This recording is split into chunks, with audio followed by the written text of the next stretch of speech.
كالعادة في الحلقات الطبيعية هنا على القناة بنبقى بنتكلم من أول الفيديو لحد آخره عن موضوع واحد معين، ونقول كل المعلومات المتاحة عنه ونحاول نشوفه كده مع بعض من كل الزوايا الممكنة.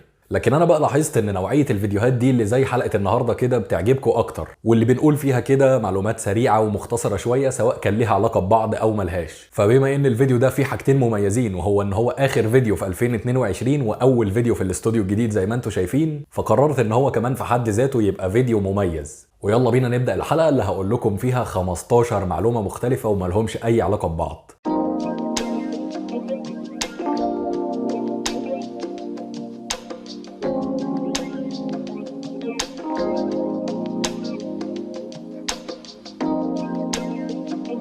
بالرغم ان الدولفين حيوان بيعيش في البحر والكسلان حيوان تاني بيعيش على البر، لكن الكسلان بقى بيقدر يكتم نفسه لفترة اطول من الدولفين عن طريق ان هو بيقلل معدل نبضات القلب بتاعته، وبيقدر يقعد كده يفضل كاتم نفسه لفترة ممكن توصل ل 40 دقيقة كاملة.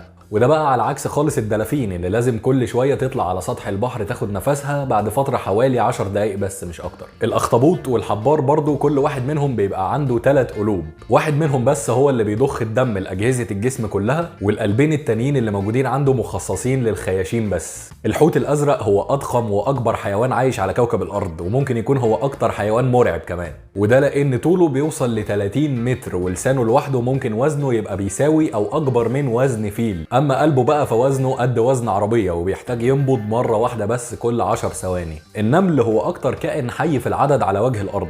في علماء بيقدروا ان عدد النمل هو 20 كوادريليون او 20,000 تريليون نملة، يعني 2 وجنبها 16 صفر، هو ده عدد النمل اللي عايش على كوكب الارض. وطبعا ده عدد تقريبي عشان محدش بس يقول لي هم عدوا النمل ده كله ازاي. وعلى فكرة مش هنبقى بنبالغ خالص لو قلنا ان كل انسان في قصاده مليون نملة عايشة على الارض. اسماك القرش الشرسة والمرعبة دي واللي احنا بنخاف منها هي بتقتل في الاغلب اقل من 100 شخص كل سنة، لكن الانسان نفسه بقى بيقتل حوالي 100 مليون سمكة قرش في السنة الواحدة. الخفاش هو الكائن الحي الوحيد اللي من فصيلة الثدييات ومع ذلك عنده أجنحة وبيقدر يطير بيها في الجو. بالرغم ان كوكب عطارد هو أقرب كوكب للشمس زي ما كلنا عارفين، لكن كوكب الزهرة واللي هو تاني أقرب كوكب للشمس بعد عطارد هو أسخن كواكب المجموعة الشمسية. فدرجة الحرارة على كوكب الزهرة بتعدي حوالي 450 درجة مئوية وساعات بتبقى أكتر من كده كمان، لأن الغلاف الجوي بالكامل بتاع كوكب الزهرة بيتكون من ثاني أكسيد الكربون، فبيعمل احتباس شديد جدا للحرارة. وبمناسبة بقى ان جت سيرة كوكب الزهرة فخليني أقولك بالمرة ان اليوم على كوكب الزهرة اطول من السنة على الكوكب، وده لان اليوم عليه بيساوي 243 يوم من بتوع كوكب الارض، لكن السنة بقى على كوكب الزهرة بتساوي 225 يوم بس على الارض، وده لان الكوكب بيلف حوالين نفسه ببطء شديد جدا. القارة القطبية الجنوبية واللي بيتقال عليها برضو قارة انتاركتيكا بتعتبر هي القارة الوحيدة في العالم كله اللي ما فيهاش اي نوع من الزواحف ولا التعابين عايشة فيها خالص. اليوم في الحقيقة مش بيتكون من 24 ساعة زي ما انت فاكر، لكن الفترة بالظبط وبالتحديد اللي الأرض بتلف فيها حوالين نفسها لفة كاملة بتساوي 23 ساعة و56 دقيقة و4 ثواني. جسم الإنسان أو الهيكل العظمي بتاعه يعني بيتكون من 206 عظمة.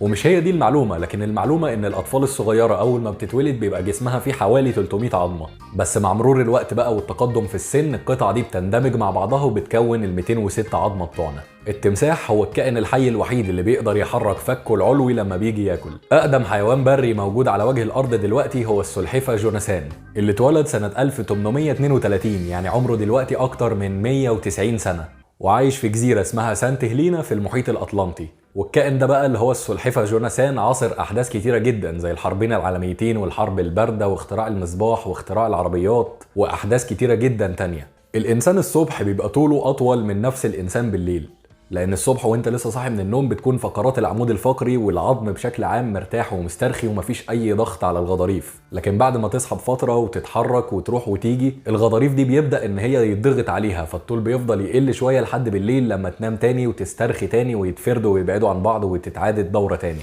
لكن فرق الطول ده مش رهيب، يعني احنا بنتكلم في 1 أو 2 سم بالكتير قوي. الموضوع محتاج 1,200,000 بعوضة كلهم يمتصوا مرة واحدة في وقت واحد عشان يقدروا يصفوا جسم الإنسان من الدم تماما. وبس كده نبقى خلصنا ال 15 معلومة اللي أنا كنت عايز أقولهم النهاردة، وتقدروا تعتبروا الفيديو الخفيف ده فيديو احتفالي كده. يا ريت يكون الفيديو عجبكم، ولو كنتوا فعلا بتحبوا نوعية الفيديوهات دي أكتر من الفيديوهات التانية اكتبوا لي في التعليقات عشان أعمل لكم جزء تاني ونكمل في السلسلة دي. ويا ريت بقى لو الفيديو عجبك ما تنساش تعرفني طبعا من خلال إن أنت تنزل تدوس لايك من تحت الفيديو وتشترك في القناة لو ما كنتش مشترك. واخر حاجه هطلبها منك، معلش عارف ان انا عمال اتقل عليك، بس لو كنت اول مره تشوفني خش كده خد لك لفه في باقي الفيديوهات اللي موجوده على القناه، وان شاء الله هتعجبك. وبس كده، سلام.